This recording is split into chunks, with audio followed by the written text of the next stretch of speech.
kiaušininės temperos ruošimą. Yra daugybė receptų ir tai jau kiaušininės temperos ruošimas prilygsta folklorui.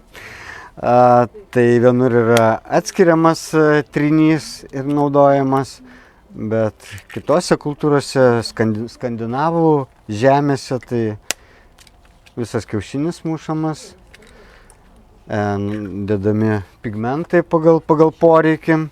Šiuo metu naudosime prūsų mėlynąjį ir manau, kad reikės juodosios žemės šiek tiek pasodinti ir gal dar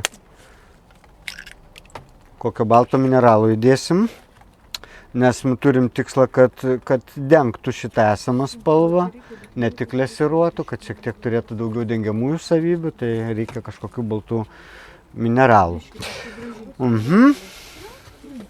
Tai 10 kiaušinių, lygiai tiek ir turim.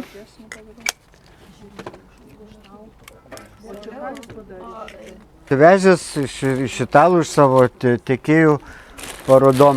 Tai yra uoliena, pavyzdžiui, tarkim, sienos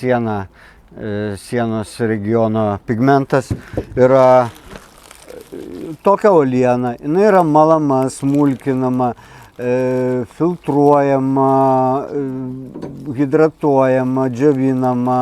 Jeigu kartais šildoma, kaitinama, tada migruoja iš tokios spalvos į raudoną, oranžinę.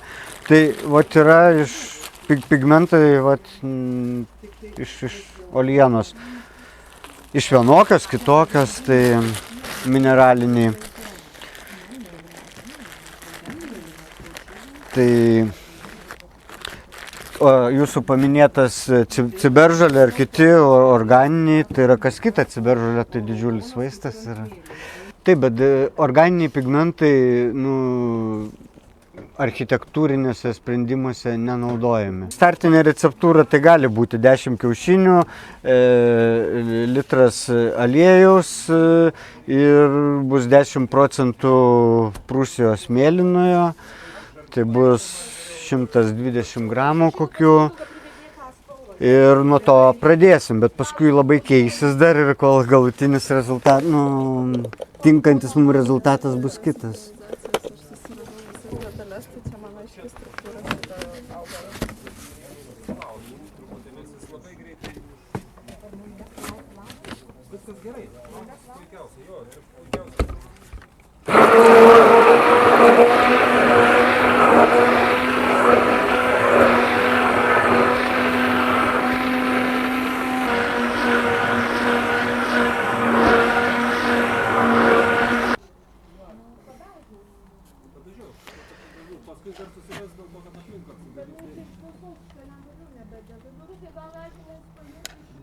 Dabar kol vyksta.